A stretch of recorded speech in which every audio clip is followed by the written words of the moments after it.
Setan memang jauh lebih kreatif dari manusia, nak. Mereka dapat merubah dirinya menjadi apa saja yang dimaui. Soal takut menakuti, itu hal lain dari setan. Sebuah cerpen Zairun. Ia memaksakan tubuhnya bangun, tetapi ia masih malas-malas. Sisa kantuk masih tampak pada kuapan dan mata yang redup seolah enggan terbuka. Duduk bersandar di tepi ranjang, menimba-nimba ajakan kantuk untuk berbaring kembali. Namun, cahaya yang menembus ke dalam kamar lebih membuat ia melangkah buang air kecil yang terbendung dan mencuci wajah secukupnya. Ia baru sadar, saat itu sore baru beranjak, sore pertama untuk kedatangannya di tempat itu. "Kek, aku mau jalan sore. Boleh kan Kek sendirian di rumah sebentar?" "Sebaiknya tidak sampai keringatan," kata kakeknya memberi peringatan. "Karena di sini kita hanya bisa mencuci pakaian setelah 5 hari pakai.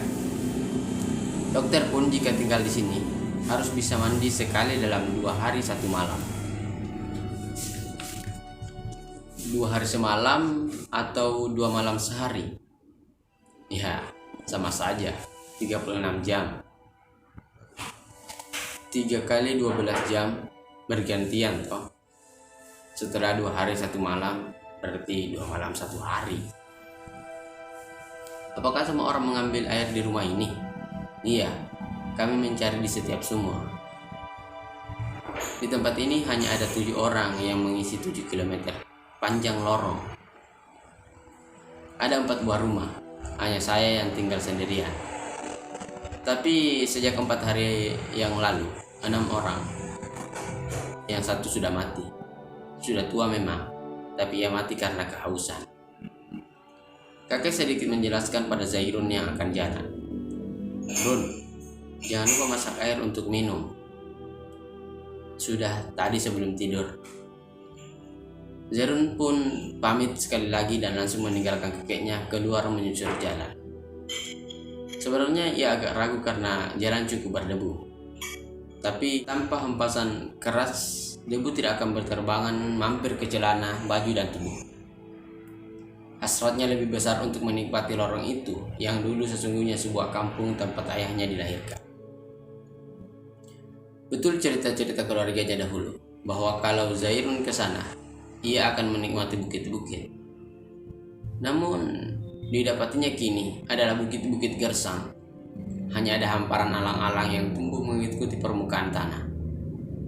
Belum pernah Zairun melihat pohon, selain beberapa pohon di sekitar rumah kakek. Zairun melewati sebuah jembatan kecil sepanjang langkah. Selepas jembatan, jalan berbukit. Di atas bukit tiba-tiba Zairun tercengang oleh hamparan alang-alang tua, jauh sebatas pandangan mata. Tak ada bukit atau pohon. Di sana matahari mulai merapat dan sebentar akan sembunyi di balik alang-alang itu. Ketika angin bertiup, permukaan hamparan bergerak bagai gelombang dan ombak. "Ini adalah lautan," pikir Zairun. "Lautan kuning, lautan alang-alang, lautan tua, lautan kering, lautan tanpa perahu nelayan, dan lautan tanpa biota." Zairun merasa takut saat membayangkan tempat itu ketika matahari membolong siang. Semakin takut, Zairun berdiri di tempatnya. Ia berbalik, sekonyong-konyong ia menggigil. Bulunya berdiri. Tak dapat berkata apa-apa kecuali menganga dengan mata terbelalak tanpa berkedip. Sampai akhirnya normal kembali. Tentang bukit dan alang-alang memang mereka pernah cerita, tapi yang ini tidak, kata Zairun pada diri sendiri. Ia melompat masuk ke alang-alang, mendekat dan memperjelas apa yang baru saja dilihatnya. Sangat hati-hati mendekat. Ada 3 pohon jambu merah tanpa daun, tetapi berbuah lebat di setiap ujung ranting. Di atas pohon itu berkerumun monyet dan udang sungai. Bukan 10 atau 30 ekor, mungkin 1000. Mereka bergerombol akrab seperti lebah yang memadati sarangnya. bergerak-gerak menyeramkan. Tanpa bersuara, mereka saling berbagi dan memberi makan. Tenang, tidak berkelahi. Tak ada rebutan, tak ada kapling-kaplingan. Karena takut, Zairun kembali menjauh ke jalan sambil terus mengawasi peristiwa ini. Ingin ia percaya. Tapi mengapa udang-udang itu sampai ke ujung ranting bersama monyet mengejar makanan? Ada apa dengan sungai dan lumut? Hilangkah dunia, rumah, dan makanan mereka? Mungkin tidak. Sangkanya sendiri. Mungkin karena pengaruh evolusi, udang-udang itu telah berubah takdir menjadi binatang darat yang rakus. Dan monyet menjadi lebih bijak dari sebelumnya. Dan evolusilah yang mempertemukan mereka di atas pohon jambu. Tidak. Memang karena kemarau, sangkanya kembali. Pikir-pikir, 4 hari lalu seorang telah mati. Bukan ketuaan, tapi kehausan. Manusia telah mati. Namun binatang-binatang dapat survival dari kemarau dahsyat. Bila kemarau membawa kematian, kenapa orang di kota belum mati? Atau karena orang kota menyerap habis air untuk kebutuhan kota? Zairun ke jembatan. Dipandangnya ke bawah, tak ada air. Ia turun mengikuti leguk sungai. Tanah masih terasa lembab, tetapi sudah nampak garis keretakan. Udang dan monyet kembali ke pikirannya. Segera ia ke bukit dan memandang binatang-binatang yang kini bukan saja menakutkan, tapi juga aneh. Semakin sulit ia percaya, semakin sulit pula untuk tidak dipercaya. Peristiwa itu terjadi di depan matanya yang tak buta. Semua jelas. Aneh. Di pikirannya tak ada lagi bukit dengan alang-alang bergerak, layaknya ombak saat tersapu angin. Ia terpaku bisu memandang keanehan. Udang pandai panjat. Pohon kecil tetapi kuat menahan beban. Tak ada ranting patah, tak ada keributan. Hari ini mungkin buahnya habis, atau layu gugur ke tanah. Lalu setelah itu mereka makan apa? Nyaris Zairun tidak menyadari jika udang dan monyet telah meninggalkan pohon jambu, tenggelam oleh alang-alang entah kemana. Karena hampir gelap, ia bermaksud balik ke rumah kakek. Tetapi tiba-tiba tersentak kaget, lari. Belum pernah ia berlari secepat itu. Menerbangkan debu-debu, mampir ke tubuh bercampur keringat. Ia makin kesal karena udang-udang itu tanpa kesulitan dapat mengejarnya, hampir melebihi kecepatan monyet. Ia membayangkan tubuhnya yang berangsur sobek oleh gigitan monyet dan udang. Tidak.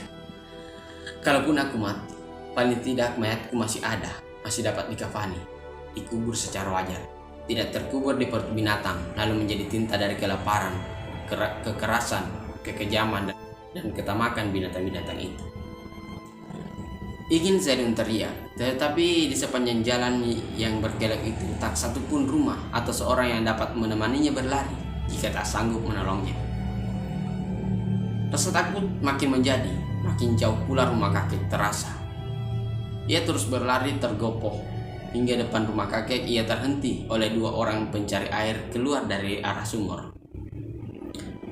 Sekencang itu larinya nak. Aku dikejar binatang itu. Zairun terdiam, menunjuk kosong di belakangnya.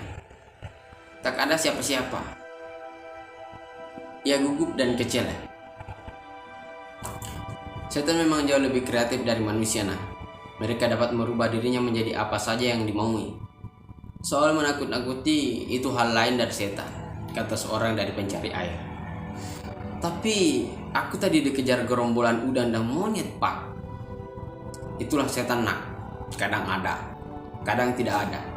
Muncul, hilang, muncul dan berubah. Syukurlah sekarang sudah hilang. Kedua orang itu pergi. Zairun mengambil napas di bawah pohon depan rumah kakek. Hanya sejenak duduk tersandar di pohon. Napasnya mulai tenang. Hari sudah gelap. Lampu belum menyala. Kakek biasa tidur awal malam. Ingin segera Zairun menceritakan peristiwa itu pada kakek. Ia masuk rumah, meraba ke tempat korek api. Kakinya kesandung. Ia terus meraba. dapat. Lampu tempel yang tergantung di tempatnya setiap saat lalu dinyalakan. Lalu ia kembali memeriksa sandungan kakinya tadi. Ah, setan, buplak, buplak. Setan kau orang tua. Kalianlah pelakunya. Zairun mengobrak-abrik, kecewa, takut, sedih, dan marah. Yang ditendangnya tadi adalah mayat kakeknya. Separuh daging dan isi perutnya hilang. Tidak ada darah. Ia melompat keluar mengejar pencari air. Mereka tak kuat lari dan pasti belum begitu jauh mencari air. Tak begitu lama ia menemukan keduanya di sisi jalan tergeletak, persis seperti kakeknya. Di sana masih ada beberapa ekor udang dan monyet sedang makan. Sementara darah tergenang seperti sungai dan udang-udang itu berenang di dalamnya. Seketika ia berbalik, seolah terbang dikejar halilintar. Teriak lalu tersungkur, bangun dan segera berlari. Lututnya menyentak sesuatu dan tersungkur lagi. Ia seperti udang masak membungkuk menikmati kesakitannya. Rapat ia menutup mata. Tangan membungkus kepala, hidung nyaris mencium lutut. Seluruh tubuhnya terasa makin lemas, dingin, keringat dan gemetar. Ia pasrah menunggu tubuhnya terkoyak sobek, semakin lemas, lalu terkapar tanpa daya. Bencana apa lagi yang akan kau sampaikan ke negeri ini? Zairun merasakan dirinya masih ada di atas ranjang. Ia bermimpi di sore hari. Tak ada kakek, udang, monyet, kemarau, dan lautan alang-alang. Makassar, 18 September 2000.